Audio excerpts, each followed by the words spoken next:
Le Grand Dialogue. Sigi Kafoba. Edouani Wamakaran. Le Grand Dialogue, l'émission de débat du studio Tamani sur votre radio. Chenni Beri. Halud Mauni. Chenni Beri. Sigi Kafoba. Le Grand Dialogue. An lamɛnbaaw bɛɛ lajɛlen danse an ka bi sigi ka fɔ ba bɛ ni hakili jagabɔ fɛn min de kan o de ye buru tulu sogo ninnu sɔngɔw yɛlɛnnen don faaba kɔnɔna na ni jamana kɔnɔna fan dɔw la ayiwa o sababuya bɔra mun de la jaabi juman de bɛ se ka k'o la min ye bɛɛ lajɛlen jɔyɔrɔ bɛ se ka kɛ juman ye nin ko kɛlɛli la sa walasa ka kuma kan an ye wele bila maa saba ma maa fɔlɔ ale Abdulwahab Jakite n'ale bɛ yan Askoma tɔgɔ la Askoma n'o ye jɛkulu min sigilen don ayiwa dugudenw n'a bɛ f'u ma consommateurs olu tɔgɔ la ale y'o ɲɛma da kan ye Aïssata Sumuntera ale ye sociologue ye Modibo Mawu Makalu ale économiste ye n'o ye musakako dɔnbagana ye ne yɛrɛ ye Muhamadu Ture ye aw bɛɛ lajɛlen danse. Le Grand Dialogue. Ayiwa Abdulwahab Jakite Askoma aw y'a kulu ye aw bɛ jateminɛ kɛ nin ko ninnu na min ye buru ni tulu ani sogo o sɔngɔ yɛlɛnni aw ye faamuyali jumɛn de sɔrɔ nin ko la. An bɛ foli kɛ an lamɛnbagaw ye an bɛ foli kɛ studio Tamani yɛrɛ bon, il y a une gɛlɛnmanba mais n'i sigi k'a lajɛ an mun bɛ kɔlɔsili kɛ ani ka kɛlɛ kɛ walasa fɛnw ka nɔgɔya an tun sigilen bɛ n'a ye k'a fɔ a bɛ kɛ Mali la o tɛ dɔwɛrɛ ye a bɛ fɔ fɛn dɔ ma ni jamana mɔgɔw bɛ bɔ yen mais ni fanga min bɔra yen a bɛ kan ka kɛ komi n'a sɔrɔ fanga ma bɔ yen dɛ mais mɔgɔw de bɔra yen donc ni min ye baara min daminɛ a tɔ ka kan ka laban bon an b'o de kɔlɔlɔ kɔnɔ bi bon n'i y'a jateminɛ an bɛ buruko fɔ buru ye min ye kabiri minisiri dɔ tun b'an fɛ jagoko la ani an ka industrie kow la n'an b'a fɔ a ma Abdulkarim Konate mais a tɔgɔ dɔnnen bɛ ni Anpe de ye. Donc an kun ye fɛɛrɛ dɔ tigɛ depuis o kuma fo sisan mais o bɔlen kɔfɛ mɔgɔ ma sɔrɔ mɔgɔ mun bɛ to k'i janto o kow kɔnɔ sinon nin t'a siɲɛ fɔlɔ ye k'a fɔ mun bɛ buru dilan ani mun bɛ buru ta ka se n'a ye butigiw la ko ka di a mankan bɛ wuli o kɔlɔlɔ buru dilannaw ani mun bɛ buru ta ka di o kɔlɔlɔ de bɛ ka yɛlɛn sisan jamanadenw kan bawo mɔgɔ mun jago kalifalen bɛ mɔgɔ mun na olu ma se k'a dɔn k'a fɔ fɔlɔ fɛɛrɛ mun tigɛra o fɛɛrɛ kelen o de tun kan ka fɛn walasa jamana yɛrɛ k'a dɔn k'a fɔ ko an bɛ yan parce que jamana tɛ dɔwɛrɛ o f'a ka dɔn de k'i bɛ yen i bɛ yen mun kama e bɛ yen parce que fanga dɔ de b'i la jamanadenw do fanga de ma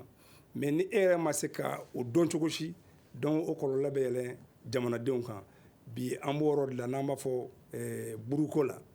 dɔwɛrɛ tɛ dɛ buru kɔnɔ dilannaw yɛrɛ mun bɛ buru dilan ni mun b'a a ta ka taa di butigiw kɔnɔ olu ka bɛnbaliya o de nana se an ka jamana kalifalen bɛ mɔgɔw na bi olu dɛsɛra k'i jɔ u jɔyɔrɔ donc an b'a kɛlɛ la mais foyi yɛrɛ si tɛ yen ni o tɛ o bɛ mun fɔ k'a fɔ dɔ farala farali kan dɔ farala nin kan dɔ farala nin kan a bɛɛ ye kuma de a bɛɛ ye kuma de bawo jamana a ye baara kɛ yɔrɔ dɔ la o ye taxi dɔw bɛ yen k'olu bin ka bɔ buru dilannaw kan ani fɛnw o kosɔn an bɛ kɔlɔlɔ min na bi n'a olu tun y'u jɔ o jɔyɔrɔ cogo si an kun tɛ se o kɔlɔlɔ la o ye buruko ye n'a sɔrɔ n bɛ se ka kuma an da bɛ tila ka se tulu ani sogo fana ma wa fana i da sera fɛɛrɛ dɔw ma i bɛ tila k'o walawala n ye ayiwa Modibo Mawu Makalu ko olu kun sigilen don ni nin ye Askoma mɔgɔw k'a fɔ ko nin fɛn ninnu da bɛna yɛlɛ est ce que e sigilen kun don ni nin wale ninnu fana ye wa. awɔ ne tun sigilen bɛ n'a ye ne an ka ɲɔgɔn ye dɔ la n bɛ an lamɛnbagaw n'an lajɛbagaw fo wale ɲuman dɔn a n'aw yɛrɛ aw ka studio Tamani baarakɛlaw kabiri salon n y'a fɔ pandémie banakisɛ min sɛrilen bɛ diɲɛ fantan naani n'a bɛ fɔ a ma ko covid-19 a nana ni gɛlɛya de ye a nana ni gɛlɛya ye diɲɛ kɔnɔ a nana ni gɛlɛya ye Mali kɔnɔ n'i y'a jateminɛ a bɛ fɔ min ma sanni feere an ka jamana sanni feere fangaba de b'a la an ka jamana in kɔnɔ Mali ka sɔrɔda n'i y'a ta 100 sarada o sarada la 60 bɛ bɔ sanni feere de la n'a bɛ fɔ a ma ko commerce international an bɛ min feere kɔfɛ n'a bɛ fɔ o ma ko exportation ani an bɛ min san kɔfɛ n'a bɛ fɔ o ma ko importation kɛmɛ sarada o sarada 60 sɔrɔ bɛ kɔ n'o de n'i ko buru bɛ dilan ni farine de mais farine sɔngɔ yɛlɛnna diɲɛ kɔnɔ farine bɛrɛ tɛ dilanna yan o farine a bɛ san kɔfɛ de ka na k'a yɛlɛma yan donc farine sɔngɔ in ni dɔ farala a kan minnu b'a buru dilan olu bɛ dɔ fara a kan bon intermédiaire bɛɛ b'a essayer ka dɔ fara a kan ba mais aliment de base de don dumunifɛn min don mɔgɔ caman de b'a dun dugubaw kɔnɔ surtout donc o fɛn ninnu b'a to ni dɔ farala a sɔngɔ kan fo ka bɛn ka k'a kan an b'a fɔ olu de ma ko denrée de première nécessité tulu ni fɛn tɔw b'o la mais sɔngɔ bɛ yɛlɛ n'i ye banque mondiale ka indice des prix alimentaires c'est à dire dumunifɛnw diɲɛ kɔnɔ o ye jamana 45 de ta salon ni ɲinan cɛ kɛmɛ sarada o sarada la 15 de farala a bɛɛ sɔngɔ kan bon donc jagokɛlaw ni feerekɛlaw donc a bɛ na ni problème de ye u ni ɲɔgɔn cɛ mais maintenant jamana yɛrɛ jɔyɔrɔba de bɛ nin ko in na monsieur Diakité ye min fɔ je suis d'accord avec lui mais jamana de kan k'i jɔ a jɔyɔrɔ la a ye ministre min tɔgɔ fɔ ne n'a ye baara kɛ lui il était réactif ale tun bɛ fɛnw faamu il était politique et il était réactif et il était très efficace a tun bɛ kow kunbɛ joona a tun bɛ kow kunbɛ a tun bɛ kow faamu et puis a ka baara tun ka d'a ye donc ale tun bɛ fɛnw natɔ ye kow kunbɛ bon douanier kɔrɔ fana tun don donc a b'a dɔn sanni feere bɛ kɛ cogoya min na et puis a ni mɔgɔw tun bɛ sigi ka fɔ kɛ donc sigi ka fɔ in dɔrɔn de b'a ɲɛnabɔ koyi gouverner c'est prévoir n'i ma fɛnw kunbɛ fɛnw b'i ta i tɛgɛ ma n'i m'u ta o tɛgɛ ma o b'i ta i tɛgɛ ma donc ni prix ko ninnu ni fɛn ninnu sigi ka fɔ dɔrɔn de bɛ se k'a kɛ donc a bɛ fɔ min ma an ka jamana sɔrɔko ɲɛ la banque mondiale n'o ye diɲɛ warisoba ani fonds monétaire o fana ye diɲɛ warisoba dɔ u y'a fɔ an ka jamana ɲɛmaaw ye ayiwa gɛlɛya dɔ bɛ nalen an b'aw to yen aw ka se ka sɔrɔda wɛrɛ ɲini pour que ka se ka jamanadenw lakana cogoya min na ka jamanadenw lahinɛ cogoya min na n'a bɛ f'olu ma ko soutien o wari ninnu bɛ ka na a kan ka kɛ ka jamanadenw de lahinɛ donc n'i b'o kɛ min impact bɛ jamanadenw kan i b'a daminɛ olu de la fɔlɔ o ye balo ye parce que n'i y'anw ka jamanaw ta Afrique mɔgɔw bɛ sɔrɔ min kɛ kɛmɛ sarada o sarada la i bɛ sɔrɔ 30 o bɛ taa dumuni dɔrɔn de la donc Afrique ta ka o ka bon ni diɲɛ yɔrɔ bɛɛ ye alors que tubabu jamanaw la n'i y'a ta u ka sɔrɔda la u bɛ min don dumunifɛn na kɛmɛ sarada o sarada la a tɛ tɛmɛ 5 kan donc fond politique générale de don politique économique de don parce que an b'a fɔ min ma ko ajustement interne o kɔrɔ de ko mɔgɔw ka se ka baara kɛ walasa ka se ka sɔrɔ kɛ walasa u ka se ka dunkafa kɛ k'u ka condition de vie améliorer a dabɔ kun y'o de ye ayiwa an b'aw ladɔnniya k'a fɔ an ye cakɛda min ka baara ɲɛsinnen don jagokow ma n'o ye direction nationale du commerce et de la concurrence an y'u wele nka u y'a yira k'a fɔ ko bi u tɛ fɛ k'u da don nin kuma in na ayiwa Aïssata Sumuntera an bɛ don min na i ko bi a yirala k'a fɔ ko nin ko in kɔlɔlɔ fana k'a bɛ se musow ma ka kosɛbɛ an bɛ don min na i ko bi i se k'i da don o la dɔɔni wa ayiwa n bɛ foli kɛ n bɛ studio tamani mɔgɔw fo n b'an lamɛnbaga jɛkulu bɛɛ fo i ka ɲininkali in a diyara n ye kosɛbɛ Jakite bɔra k'a fɔ sisan k'olu kun sigilen bɛ ni nin ye k'a fɔ ko buru sɔngɔ k'a bɛ yɛlɛ anw kɔni musow anw kun sigilen tɛ ni nin ye parce que ne hakili la n'a ma ɲɛ an bɛ jɛkulu de la an sigilen don ɲɔgɔn fɛ ni nin sugu bɛ kɛ fɛn min ye wariko de nin wagati in yɛrɛ la Mali bɛ situation min na ka sin ka wuli ten sɔgɔmada kelen anw yɛrɛ bɔra a kalama cogo di sɔgɔma an wulila an ko an bɛ taa buru ɲini butigi la an y'a sɔrɔ danbile butigitigiw ko buru tɛ yen ko buru ma dilan bi o yɛrɛ balila an na bon an mɛnna o kɔnɔna na a ye anw kɔni yɛlɛma don an ka fɛn caman na parce que surtout muso baarakɛlaw i yɛrɛ b'a dɔn Bamakɔ musow de bɛ girin kosɛbɛ an bɛ fɛn caman de labɛn sufɛ sɔgɔma ka sɔrɔ k'a sin ka teliya pour que an ka bɛn wagati ma i wulilen daraka labɛnnen taa buru nɔfɛ ka na ko buru tɛ butigi la a ye an ka fɛn kɛ parce que denmisɛnnin caman bɛ a don sɔgɔma u daraka dunbali tagara parce que ni daraka dilanlen bɛ buru de kan ka k'a la ni buru ma sɔrɔ i tɛ se ka denmisɛnnin bila k'a fɔ ko a kɔnɔ n bɛ taa ka na donc anw yɛrɛ mun ye denbayatigiw ye presque an bɛɛ y'an fanga tintin furufuru ni ŋɔmi de kan si i yɛrɛ k'a la n'a fɔra bɛɛ ka taa i ta tɛ juste pour que i kɔnɔ lankolon kana taa a bɛ min kɛ mɔgɔ la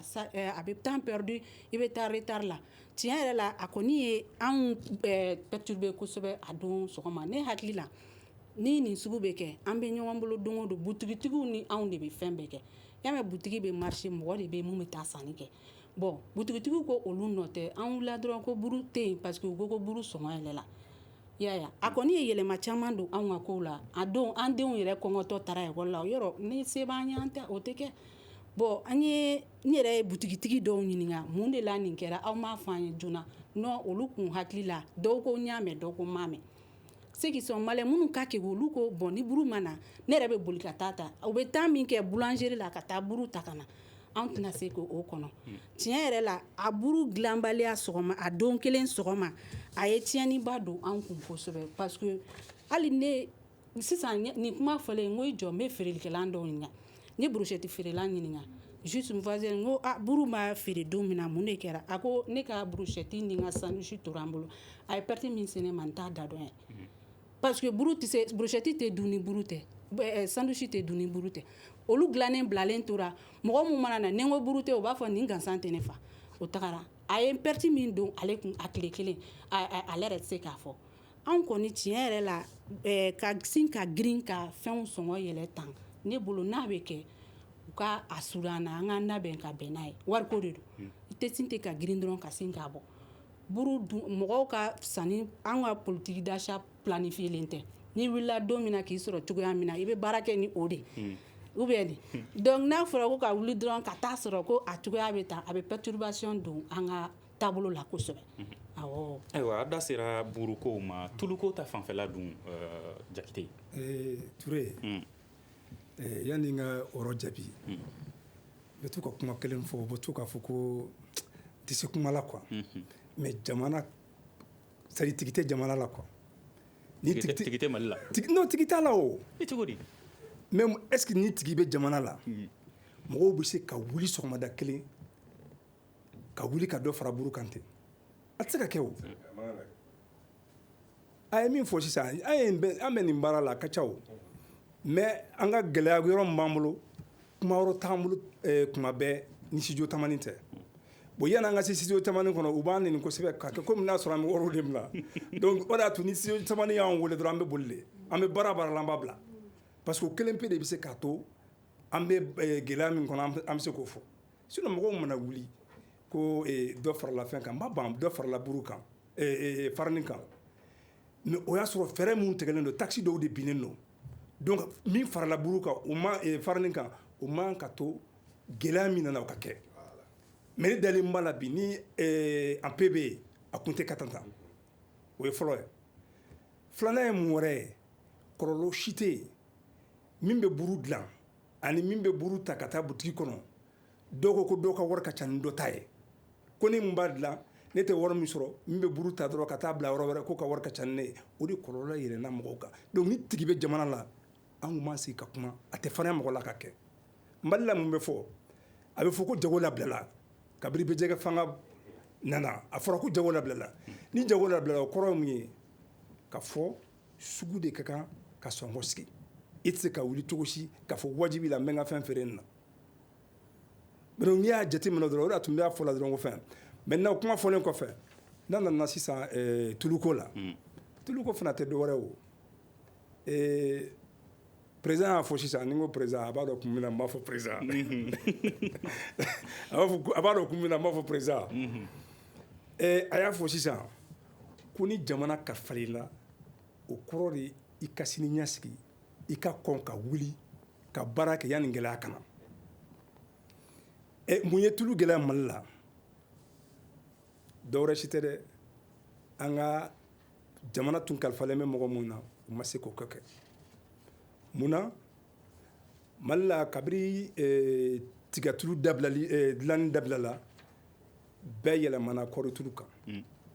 o kɔɔri tulu o dun tɛ sɔrɔ cogo si ni kɔɔri ma sɛnɛ o tora fɛ la n b'a kɛ 45 n b'a san 50 n b'a san 45 fo ka na samiya se mɔgɔw banna u y'a dɔn tuma min na ko k'u b'a kɛ 50 kuma sɔrɔ samiya banna ka ban donc o de ye kɔlɔlɔ fɔlɔ ye kɔri min ka kan ka sɛnɛ kɛmɛ sara la an kun bɛ n'i bɛ kɛmɛ sɔrɔ fɛn min na an ma se hali 50 la donc o kɔlɔlɔ yɛlɛnna bawo kuma dɔ bɛ kɛ ni kɔri sɛnɛ mana ban kɔri kolo o de bɛ di an ka usine tigiw ma olu b'o bayɛlɛma ka kɛ tulu ye o b'a to tulu tɛ gɛlɛya kojugu tɔni min bɛ t'o la an b'o san an kɛrɛfɛ jamanaw kɔnɔ bon ka tila ka fara kɔlɔlɔ min yɛlɛnna n'a bana jugu bɛ diinɛ kɔnɔ o mana fana fara o kan donc mali tora ala bolo quoi donc o kun de y'a to an yɛrɛ ka fɛɛrɛtigɛbaliya o de y'a to fɛn gɛlɛyara mais n'an y'a fara ɲɔgɔn kan buru ni tulu a ma kɛ yan dɔrɔn dɛ a kɛra jamana bɛɛ kɔnɔ an bɛ min f'i ye n'i y'an ka jɛkulu ta sisan farafinna an bɛ jɛkulu dɔ la mun bɛ lafasali kɛ walasa dun ka fa a bɛ nɔgɔya a tɛ se ka ɲɛnabɔ cogo si fo mɔgɔw k'i sigi ka kuma o jamana tɔw kɔnɔ u y'i sigi de ko a kan ka kɛ tan an bɛ jamana dɔ fɔ buru tun kan ka bɔ 30 la ka taa feere 70 la mais comme olu ye kunbɛnni kɛ ka tila k'i sigi ka kuma mɔgɔw fɛ u y'a to buru ma yɛlɛ ka tɛmɛ 30 kan tulu fana kun bɛ ten jamanakuntigi yɛrɛ de y'i da don a la k'a ka gouvernement ka wajibiya aw sigi ka kuma a kan ka yɛlɛ dɛ bon an kan ka diɲɛ musaka fɛn fɛn fɔ kɔ ani dɛmɛ minnu nana banajugu ni kɛlɛli kama donc an b'a don da fɛ walasa sɔngɔ kana fara fɛnw kan donc n bɛ se ka fɛn min fɔ tuluko ni buruko la o de ye fɔlɔ. ayiwa ko tigi tɛ jamana na ka d'a kan min ye kunbɛli kow planifiyeli k'o tɛ ka kɛ a ɲɛ ma Modibo Makalu e ko cogo do. Bon c'est à dire bana in nalen fɛɛrɛw dɔw tigɛra i ye mesure de relance kɔni mɛn ko milliard 500 milliards pour la relance économique bon o 500 milliards in na mesure sociale la parce que a bɛ économie de relancer mais a kan ka dɛmɛ kɛ jamanadenw fana ni dɛmɛ min kɛra jamanadenw fɛ 137 milliards milliard 200 ani 37 o de kɛra ka jamanadenw dɛmɛ mais a donna mun na par exemple taxe bina malo ani nɔnɔ o ye taxe dɔw bi o kan mais farni sɔngɔ yɛlɛ la munna ma taxe dɔw bi o kan en fait jateminɛ de don quoi c'est à dire y a pas de vent est-ce que malien yɛrɛ ka laada la ka taabolo la jateminɛ ko b'a la ka d'a kan Sumuntere yɛrɛ y'a fɔ ko an tɛ kow kunbɛn ni don min na an wulila k'a sɔrɔ min bɛ yen nɔ k'an b'o de kɛ o don awɔ mais hali n'o kɛra ni tasuma bɛ yen i bɛ tasuma faga de fɔlɔ il faut éteindre le feu action yɛrɛ de tɛ yen parce que action ye min ye o ye volonté de ye volonté politique parce que ne t'a se k'a faamuya barisa tu sais pour moins que ça jamana dɔw bɛ wuli quoi i ye Soudan El-Béchir a y'a ka fanga perdu parce que dɔ farala buru sɔngɔ kan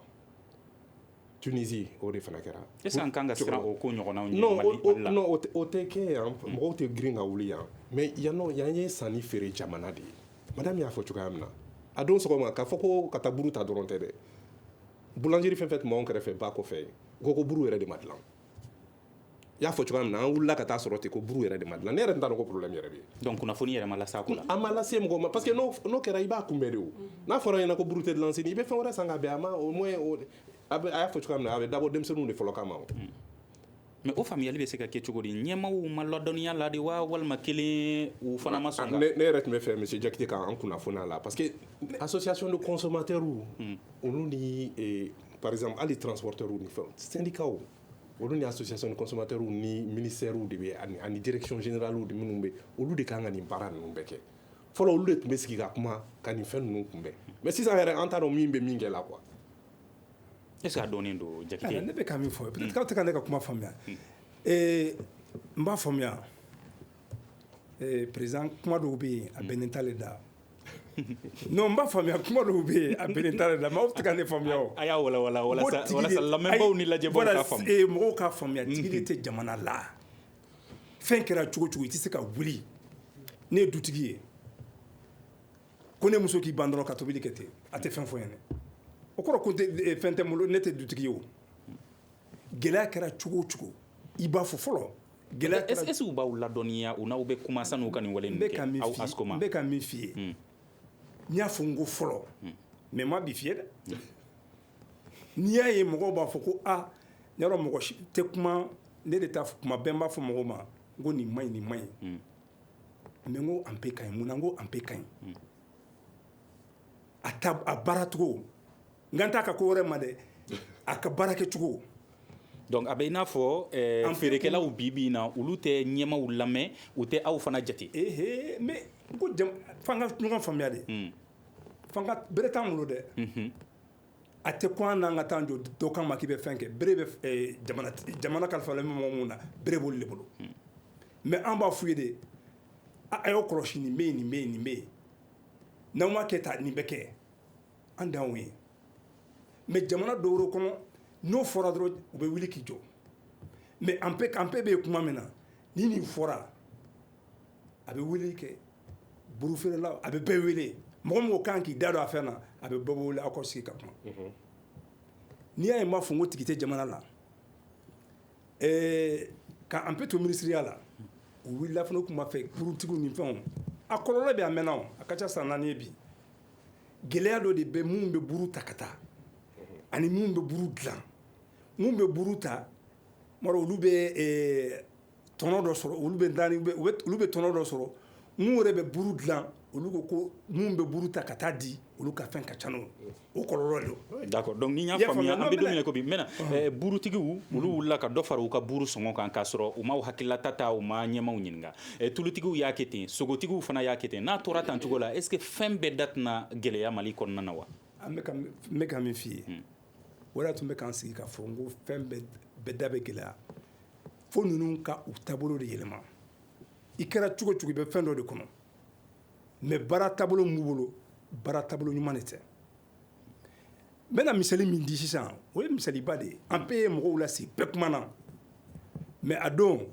a n'a ka directeur maintenant a bɛ retraite la a tulo bɛ n na et puis a kɛra jama min ɲɛna olu bɛ hali boulanger u tulo bɛ n na ni nkalon de don Modibo a fana tɔgɔ Modibo Keyita ale de tun ye direction générale commerce concurrence o de tun directeur ba y'ale ye mais a don bɛɛ tun bɛ yen consommateur bɛɛ tun bɛ yen mais ne tun tɛ yen mais kuma bura ka bu u y'i den ka bɔ dɔrɔn ka ne wele k'an ka na mais an nana ka fara jamana kalifalen bɛ mɔgɔ min na an y'a jira n'a kɛra ta a bɛ kɔlɔlɔ kɛ est-ce que i b'a dɔn burutigiw yɛrɛ wulila ko jɔnkala nin tan de don donc an b'a to tan mais fɛn ma fara kan mais n'aw m'o kɛ dɔ bɛ fara kan kɛ donc bɛɛ b'i sigi sa k'i ka i yɛrɛ lafasa jamanadenw kan o de y'a to taabolo min b'u bolo an ma sɔn mais hali sisan juma tɛmɛnen u tun kan ka hali tɔnsigi kɛ mais u ma taa o. madame Kamara Aïssata Somontera an bɛ don min na i ko bi i bɛ se k'i da don tulu an kumana buru kan mais tulu ani sogo nafa kan malidenw ka balo kɔnɔna na wa. I ka o ɲininkali diyara n ye tulu ani sogo jɔyɔrɔ ka bon kosɛbɛ balo ta cogo la anw yɛrɛ Mali la yan sogo an tun hakili la ko sogo ka nɔgɔ sogo jɔyɔrɔba de bɛ balo taabolo la yan nɔ o bɛ cogoya min na tulu fana bɛ ten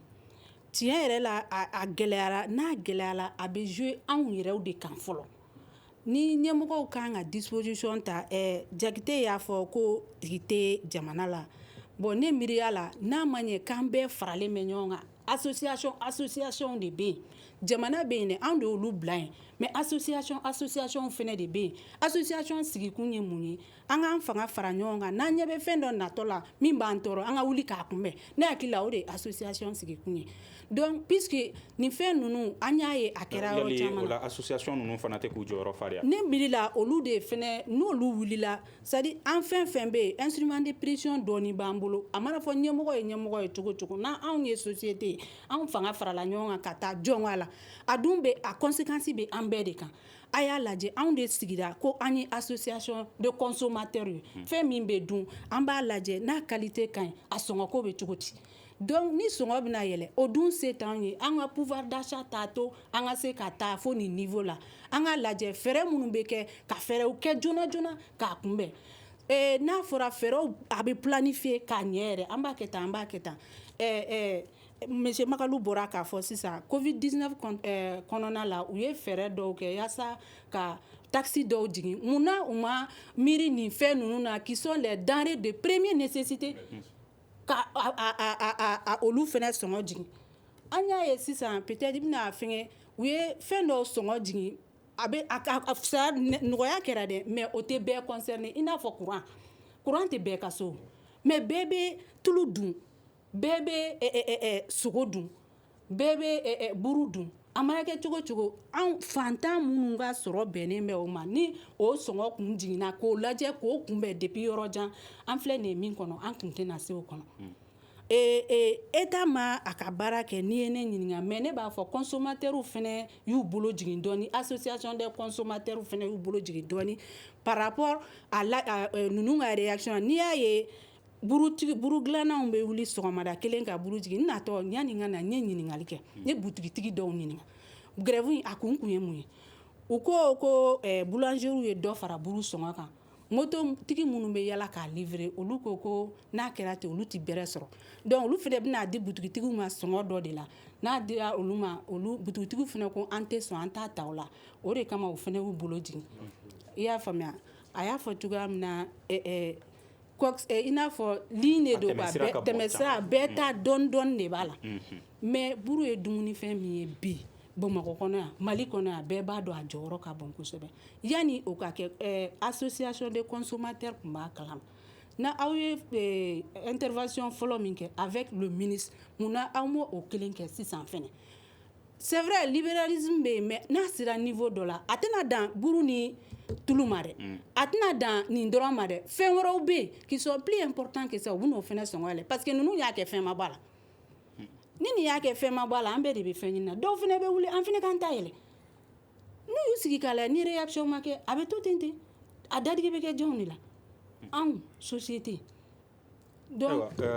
jamana min kɔnɔna na yirala k'a fɔ ko fantan jamana don i y'a yira k'a fɔ ko min ye buru feerelaw ye minnu bɛ sandwich ni fɛnw feere ani hali denmisɛnninw minnu sirilen don o la u ka balo la daraka san'u ka taa kalansow la notamment ko olu bɛ kɔlɔlɔ ser'u ma mais est ce que jamana ka jate bɛ boli ni kɔlɔlɔ misɛnnin ninnu kan minnu bɛ da dugudenw kan wa n'i ye ne ɲininka ne b'a fɔ u ka jate tɛ se nin ma sinon na u ka jate bɛ se nin ma u ɲɛ bɛ fɛn dɔ la o de ka bon mais i b'a daminɛ duguma de fɔlɔ i bɛ dugumala de labɛn fɔlɔ dɔɔni fo ka taa se sanfɛla ma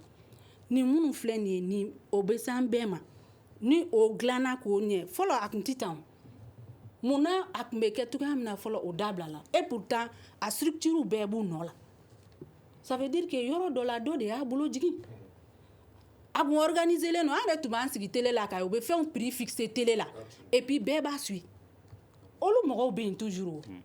o kuma olu bɛ yen jusqu'ici a tɛ ka nɔgɔya fo dɔ de bɛ ka fara a kan kelen y'a kɛ fila y'a kɛ saba y'a kɛ jɔn b'a dɔn jɔn ni jɔn bɛna kɛ nin kɔfɛ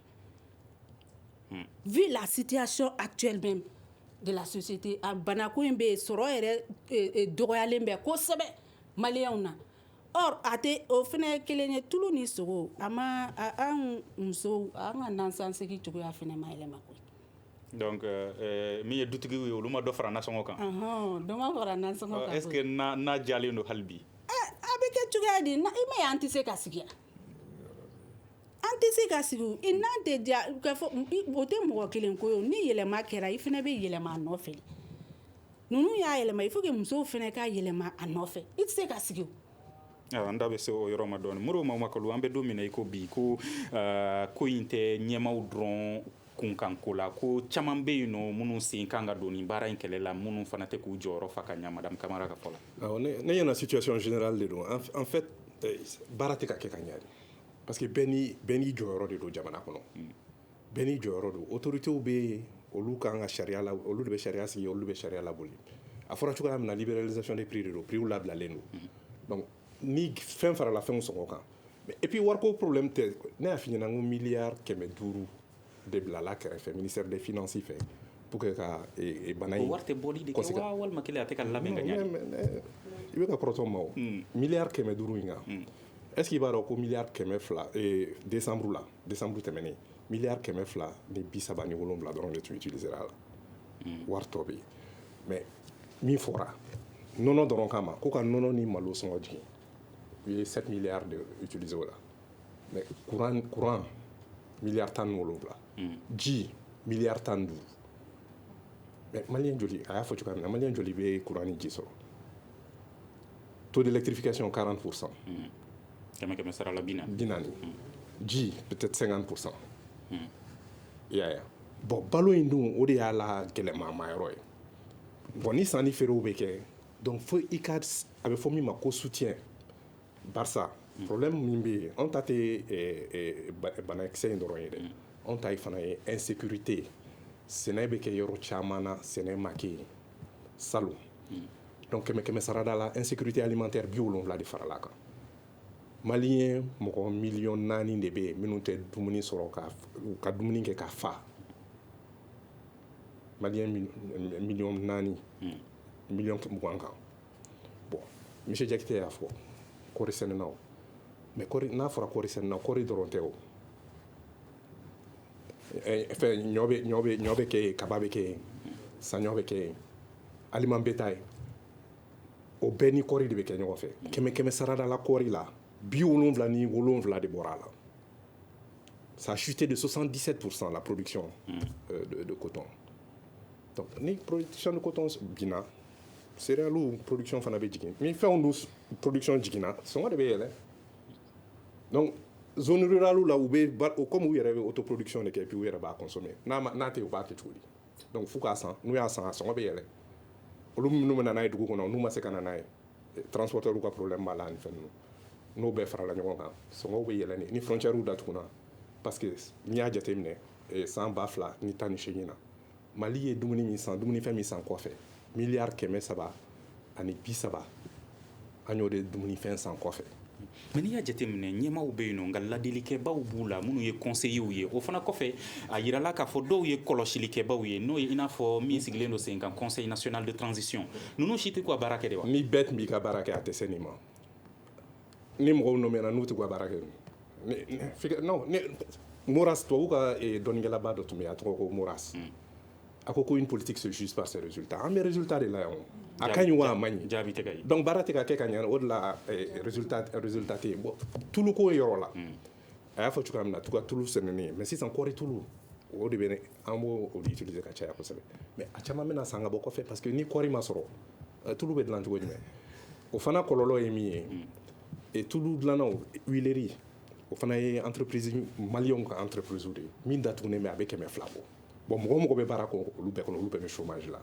tulu tɛ sɔrɔ la a sɔngɔ bɛ yɛlɛ mɔgɔw tɛ baara la bon 500 milliards in bɛɛ kan ka kɛ ko o mɔgɔ ninnu de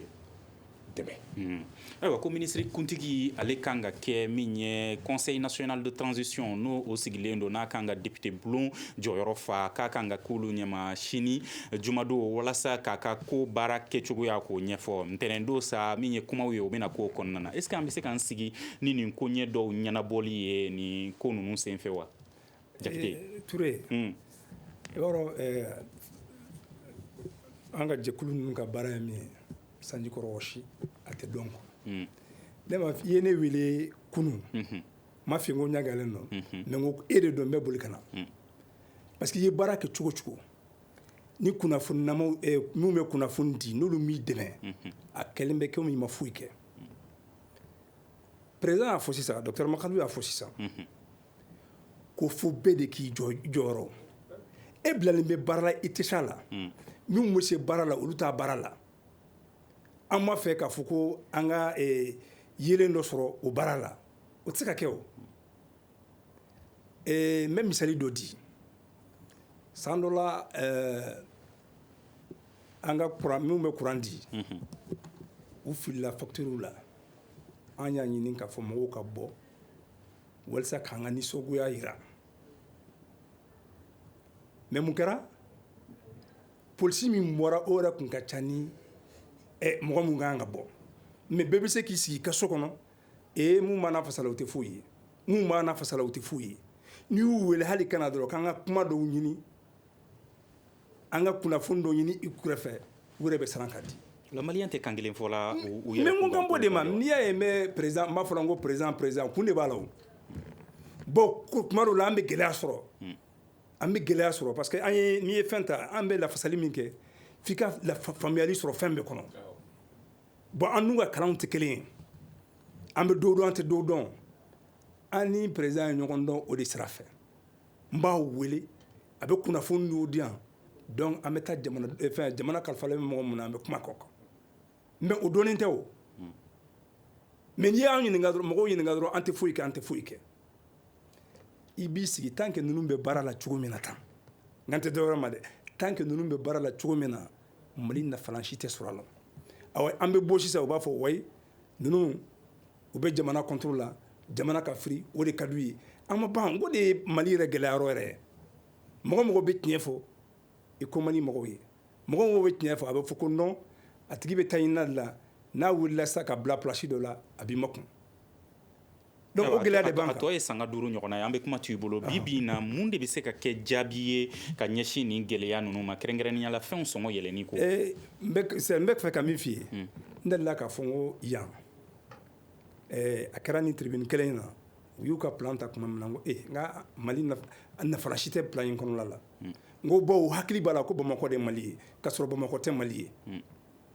ko fɛn fɛn talen filɛ nin ye n ko n'i ma ɲɛ i bɛ copie kɛ i bɛ copie kɛ ka ɲa n k'u ma copie kɛ ka ɲa a b'an nafala si tɛ sɔrɔ a la bi an bɛ weleli mais an bɛ ka k'u ɲini k'u ye an bɛ weleli tant que u n'an ma sigi ka kuma et puis jamana ka dɔ bɔ a ka a bɛ wari min bɔ a ka waribɔ kuntanw a ka dɔ b'o la wari ka kan ka don da min yɛrɛ fɛ a ka don da fɛ sinon an tɛ taa yɔrɔ si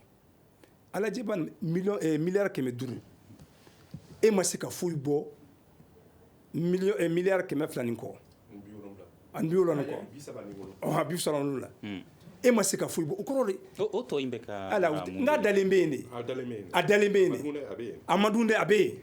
an ye ɲini dɔ a kɛcogo de t'o ala kɔnɔ u tɛ se baara de la u tɛ se baara de la bon filanan fana ye mun ye n y'a dɔn kuma dɔ kɛra u ye fɛn dayɛlɛ wele kɛ jamanadenw ma u kun hakili la k'u bɛ se ka miliyari 15 ɲɔgɔn sɔrɔ mais tellement que mɔgɔ jamanadenw yɛrɛ dalen tɛ jamana kalifalen bɛ mɔgɔ minnu na u ye n b'a dɔn miliyari 7 n b'a dɔn miliyari 5 ɲɔgɔn sɔrɔ i y'a faamuya o miliyari 5 hali dɔrɔmɛ 1 ma bɔ o fana la o fana dalen bɛ yen bon an k'u ma n ko o k'a ta dɔrɔn ka di jiko ni kuran ko an y'a fɔ n ko he a ye ɲɔgɔn faamuya an ka ɲɔgɔn faamuya kuran ye fɛn ye a ma se yɔrɔ bɛɛ la et puis dɔwɛrɛ tɛ k'a di ko kuran bɛ yɔrɔ min na o bɛɛ tɛ dɛ énergie bɛ yɔrɔ min na a bɛ d'olu de ma docteur Makalu y'a fɔ sa ko 40 o ye a ye Amadère ta dɛ Amadère dun bɛ yɔrɔ min na a ma se yen donc n'i sigi k'a lajɛ an ma cogo si baara ma kɛ ka ɲɛ walasa jamanadenw bɛ se ka nafa sɔrɔ fo u k'i sigi de u ka sɔn an ka se ka kuma mais n'i y'a ɲini fana k'u bɔ kumaw fɛ u b'a fɔ k'u ka fɛn ka ca an ye lettre dɔ ci Badawu ma président yɛrɛ ma n'an b'a fɛ an k'an sigi ka kuma a ko ale ka baara ka ca k'a tɛ se k'aw lamɛn k'a ka baara ka baara ka ca mais tiɲɛ yɛrɛ la an ye mɔgɔ ci premier ministre ma o ko k'u bɛ baara la donc ne y'a fɔ kuma dɔ la a journaliste tulo bɛ n na u ye ɲininkali kɛ don min na ni mɔgɔ 2 nin sigila n y'a dɔn bɛɛ ye tɛgɛrɛ fɔ n ko ne ma cɛkɔrɔba dɔn dɔwɛrɛ si la n tɛ kɔ ni dun ko n tɛ sisan e de bɛ jamana e de kan ka hakili jagabɔ sisan n ko n tɛ kɛla n ma deli k'o ye jamana jɔ la n ko premier ministre n ko mɔgɔ kalannenba don a bɛ fɛɛrɛw dɔn mais o ka sɔrɔ jamana basigilen don mɔgɔ tɛ mɔgɔ min bɛ se ka taa charbon na o kɔrɔ ye mun ye mɔgɔ min bɛ se ka kɛlɛ kɛ de face ka taa mɔgɔw kama ka tiɲɛli kɛ walasa jamanadenw ka lafiya sɔrɔ a tɛ se k'o baara kɛ ayiwa an bɛ kuma di madame Kamara ma an bɛ don min na i ko bi ko wari mugu dalen bɛ yen nka monsieur Jakite ka fɔ la k'u tɛ se baara kɛcogoya de la walasa ka se k'o wariw don a don yɔrɔ da fɛ o kɔlɔlɔ bɛ se ka kɛ mun de ye jamana kan bon ne hakili la ni warimugu bɛ yen n'a ma don a donda fɛ halisa jamanadenw ma lafiya fɔlɔ wari kɔni dalen bɛ a nana jamanadenw de kama olu tɛ se ka to sanfɛ k'a bɛɛ dɔn spécialistes bɛ yen fɛn bɛɛ la spécialiste bɛ yen fan bɛɛ u kan ka spécialistes de wele ayiwa an bɛ fɛ wari in k'a don jamana kɔnɔ sisan jumɛn de urgent don tellement an bɛ se k'a don mun na mun nɔ bɛ ye jamanaden bɛɛ bɛ se ka mun mais ladilikɛla yɛrɛ minnu b'u kɛrɛfɛ o t'olu dɔw ka baara ye wa? I b'a ye n'u b'olu lamɛn an filɛ fɛn yɔrɔ caman na a tɛ kɛ ten olu bon ne kɔni bolo e bɛ se ka ta fɛn kama cogo di i bɛ baara kɛ i bɛ taa don o don i bɛ na i bɛ dɔ fɔ o n'a y'a sɔrɔ i bɛ lamɛn ou bien ladilikɛlaw de t'u k'u ka baara kɛ wa ou bien u bɛ ka minnu ladi olu de tulo t'u la wa an kɔni t'o dɔn mais an kɔni y'a dɔn n'u jiginna duguma ka mɔgɔ ɲini mɔgɔw bɛ yen spécialiste bɛ yen a bɛ sɔrɔ a caman ba société bɛ yan a échanger avec la société sisan c'est vrai wari b'an bolo an bɛ fɛ k'a don da dɔ fɛ mun na bɛɛ bɛ bɔ a nu ma a ka kan ka taa yɔrɔ jumɛn ni yɔrɔ jumɛn na sisan o mɔgɔw bɛ sɔrɔ k'a yir'u la n'an y'a kɛ tan n'an y'a kɛ tan ni karisa lafiyala nin bɛ lafiya nin bɛ lafiya an ka lafiya gulonnen de don ɲɔgɔn na ni kelen lafiyala ni kelen ma lafiya tɔw ma lafiya dɛ an bɛ ɲɔgɔn bolo de nous sommes un tout ni dɔ lafiyara ka dɔ to dɔ ye min ma lafiya i fana bɛ segin a nɔfɛ donc u ka spécialiste wele nin de bɛ yen nin de bɛ yen nin de bɛ yen ka tila ka sigikafɔ kɛ sigikafɔ in de ye diyagoya ye consommateurs y'a fɔ sisan u y'a ɲini ka kuma ɲɛmɔgɔw fɛ u m'u lamɛn mais lamɛnni n'u k'u ka baara ɲuman kɛ ka jamanadenw sago kɛ k'u bɛɛ ka lafiya f'u ka sigi ka hakilina falen de kɛ ni nin jamakulu bɛɛ ye ninnu sigilen tɛ yan fu la danaya de dalen b'u kan donc olu tɛ se k'a poser e de ye ɲɛmɔgɔ ye wari ma di olu ma n'a sɔrɔ wari tun dira olu ma olu ɲɛ b'a donyɔrɔ la u b'a don mais wari bɛ takan de b'a la takan ye mun ye ni ko ninnu ma ɲɛnabɔ est ce que an kan k'an sigi ni furukufuruku ye ka na jamana kɔnɔna na hali bi wa ni nin ko ma ɲɛnabɔ a tɛ ban furukufuruku in kɔni i yɛrɛ sɛgɛn yɛrɛ dama y'a furukufuruku o fana ye furukufuruku base dɔ ye fɔlɔ